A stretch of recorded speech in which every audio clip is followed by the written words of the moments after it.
Prime time के sponsor हैं स्वागत, अदरक, लहसुन और मसाले, 100% प्योर एंड हाइजीनिक।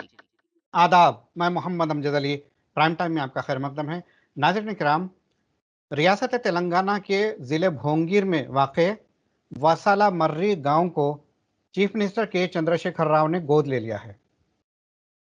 चारशंबा 4 अगस्त को चीफ मिनिस्टर साहब उस गांव की पदयात्रा करते हैं और अचानक दलित बंधु स्कीम का आगाज़ कर देते हैं और वहाँ पर मौजूद लोगों के मुताबिक जिस कसम पुरसी के आलम में वहाँ के दलित लोग रह रहे थे, उससे के चंद्रशेखर राव बिल्कुल जज्बात में आ गए और उन्होंने फ़ौरन से स्कीम लॉन्च करने का ऐलान कर दिया और उस गांव में वाक़ जो 76 मकानात है, उन 76 मकानात के मकीनों को हर मकान वालों को यानी कि हर मकीन को फ़ी मकान या फ़ी ख़ानदान 10 लाख रुपए देने का ऐलान कर दिया है। हालांकि इस स्कीम का लॉन्च होने वाला था 16 अगस्त को हुजूराबाद से। अभी अचानक के चंद्रशेखर राव साहब ने क्यों फैसला ले लिया, आखिर ऐसा क्या प्रेशर था उनके जहन में, ये बात जानने की आज हम कोशिश करते हैं। हमारे साथ मौजूद हैं कम्युनिस्ट पार्टी ऑफ इंडिया के नेशनल एग्जीक्यूटिव कमेटी मेंबर, वो तंजीम इंसाफ पार्टी के नेशनल प्रेसिडेंट जनाब सैयद अजीज़ पाशा साहब। अजीज़ पाशा साहब, आपका वीवीएन चैनल पर खैर मकदम है। शुक्रिया जी सर, मैं आपसे ये जानना चाहूँगा, ये जो के चंद्रशेखर राव साहब ने जो 4 अगस्त चारशंबे को ये इक़दाम किया है, इसको आप कैसे देखते हैं? खैर, चीफ मिनिस्टर का जो ऐलान है खुशाइन है दलित फैमिलीज वगैरह के लिए, मगर जो 16 अगस्त की स्कीम को आज शुरू करना, ओबलापल्ली गांव में जो भुंजीर का एक देहात है वहां पर शुरू करना और हर एक को 10 लाख का जो ये लोन नहीं है बल्कि उनको फ्री ग्रांट है, सेल्फ एम्प्लॉयमेंट स्कीम कर सकते हैं वो लोग, चाहे कुछ भी कर सकते हैं, तो उसका ऐलान उन्होंने ये किया। तो उसके साथ साथ पूरे स्टेट के जो दलित फैमिलीज हैं जिसके ऊपर तकरीबन लागत जो है ना 96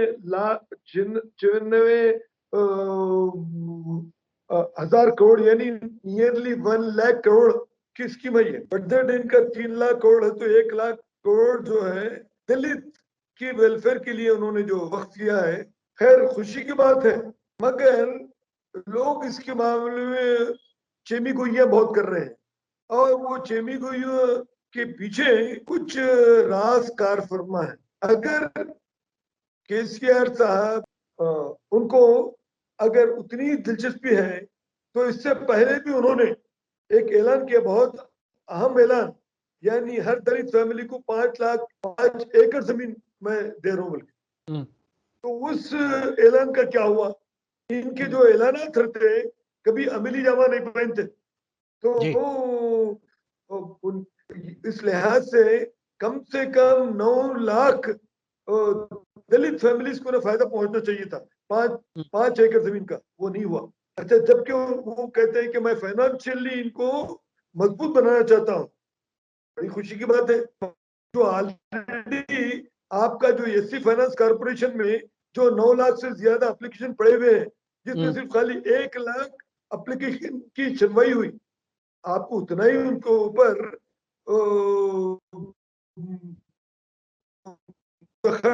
देना चाहिए। बल्कि लोग कॉर्पोरेशन में जो कम से कम 9 लाख एप्लीकेशन जो है ना की कुंड में है या किधर है, तो उस लिहाज से हम जो है ना इन चीजों के बारे में तो अपोजिशन पार्टीज की अगर कोई पूछ रहे हैं वो तो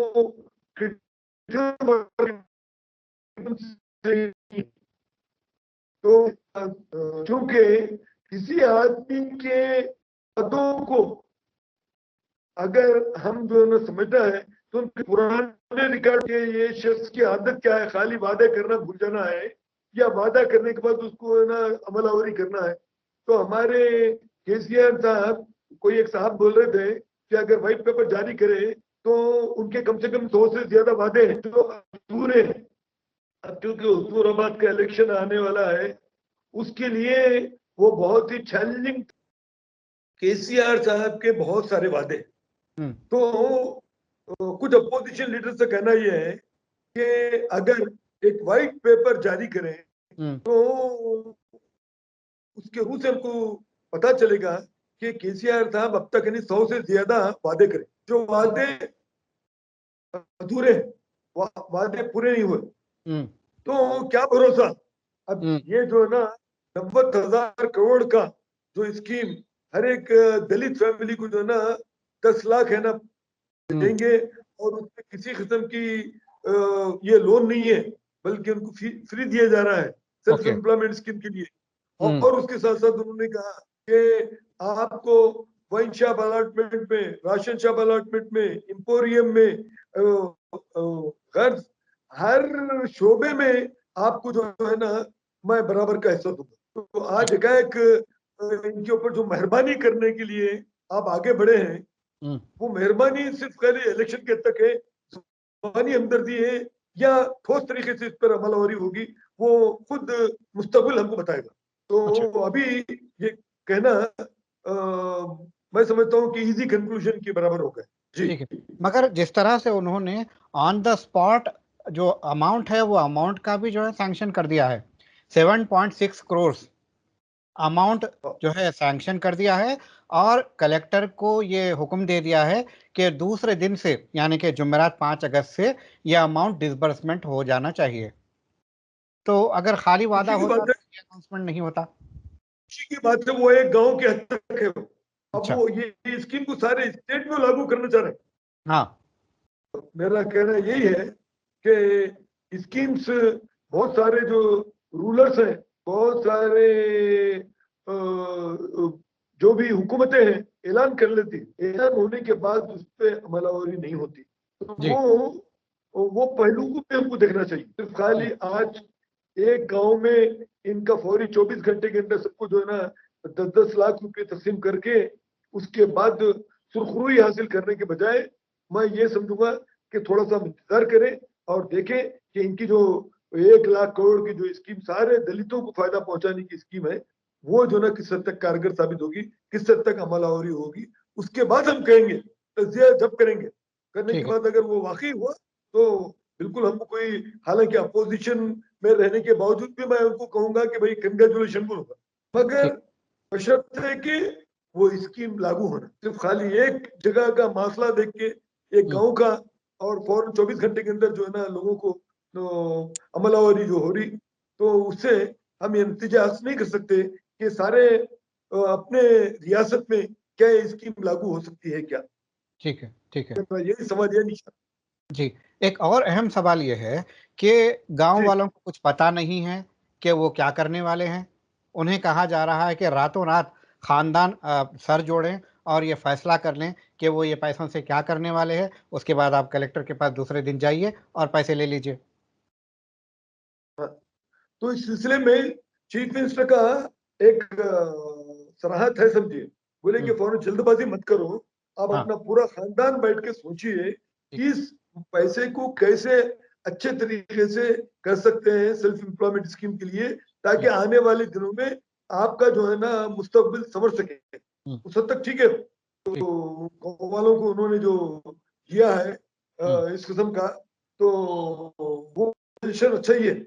जी, जी, मगर अब मैं जो देख रहा हूँ कि गांव से हटके हम्म, पूरे डिस्ट्रिक्ट और 31 जो जिले हैं, उसमें हम्म, तमाम जितने भी दलित फैमिलीज को क्या ये स्कीम लागू होगी क्या, वो जी, वक्त बताएगा।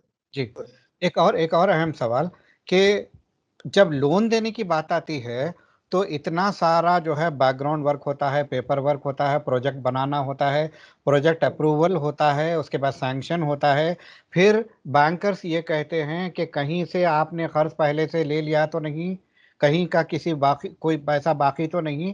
इतना सारा मामला करने के बाद फिर आप ओरिएंटेशन प्रोग्राम रखते हैं कि आपको किस तरह से बिजनेस को कामयाब बनाना चाहिए ताकि हुकूमत जो ये लोन दे रही है उसका सही फायदा हो, कैंडिडेट भी फायदा उठाए, फिर बैंकर को भी जो है फायदा हो।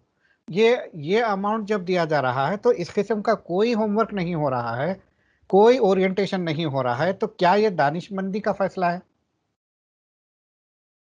ठीक है, ये ऑन दी स्पॉट डिसीजन बहुत से अक्सर मौकों पर हम देखते हैं कि क्या फिर कुछ रिटर्न्स है कि नहीं, या तो रिटर्न की कोई बात नहीं है कि सिर्फ पूरा एक तरफा जो है ना उनको फैमिलीज को जो है ना अपब्रिंगिंग के लिए उनके वेलफेयर के लिए स्पेंड किया जा रहा है। तो ये मामूली बात नहीं है, बहुत बड़ा टारगेट है। इस जी। टारगेट के लिए क्या हमारी गवर्नमेंट मिशनरी उस तक काबिल है क्या, वो है ना हमको देखना चाहिए। तो ओवरऑल आप इस फैसले को दानिशमंदाना फैसला कहेंगे या फिर जल्दबाजी में किया गया फैसला कहेंगे? मैं कोई सर्टिफिकेट देना नहीं चाह रहा हूँ, सिर्फ यही है कि उस गांव के हद तक तो मैं बोलूंगा कि बहुत अच्छा है, मगर इसको अगर पूरे स्टेट में अगर लागू करें तो जाहिर है कोई भी इस बात को जो है ना इस्तेमाल नहीं करेगा, बराबर इसको जो है वेलकम करेंगे, मगर वो सिर्फ खाली वक्त बता सकता है और मुस्तकबिल में किस हद तक स्कीम है। और उसके साथ जो है ना जैसे फाइनेंस कारपोरेशन 9 लाख एप्लीकेशन पड़े हुए हैं, उसकी शिवाई नहीं हो रही, ये तमाम देखने के बाद हमको भी शक शुबा होता है कि जी। किस हद तक ये स्कीम है ना लागू हो सकती है। अगर ठीक। हो जाए खुशी की बात है, वरना जो है ना फिर उनको आवाम के सामने जवाब देना पड़ेगा। ठीक है। आपका ये कहना कि आने वाला वक्त ही बताएगा कि ये स्कीम कामयाब होगी या नहीं, आपका इससे मुराद हुजूराबाद का इलेक्शन है? हुजूराबाद का इलेक्शन तो फर्स्ट टारगेट वही है। हम्म। हुजूराबाद को के इलेक्शन को के मद्देनजर जो है ना ये स्कीम को जो है ना दलितों पे एकाएक जो मोहब्बत जो शुरू हुई है, वो हुजूराबाद तजिया था कि ये जो अगर स्कीम तो अच्छी है पर स्कीम किस हद तक लागू होगी और वो इनका वादा किस हद तक पूरा होगा वो वक्त ही बताएगा। बहुत बहुत शुक्रिया। आपका आपका बेहद शुक्रिया हमसे बात करने का। नाज़रीन, ये थे जनाब सैयद अजीज़ पाशा साहब। ये हमें बता रहे थे कि दलित बंधु स्कीम अगर सिर्फ ये जो गांव है वसाला मर्री गांव भोंगिर का, अगर इसके हद तक महदूद ना होकर अगर पूरे तेलंगाना के दलित पर लागू करते हैं तो ये बहुत अच्छी बात है, हम इसे वेलकम करते हैं बावजूद हम अपोजिशन होने के। हाँ, अगर ये ऐसा ना होकर इलेक्शन स्टंट अगर है तो हम इसकी मुखालिफत करते हैं।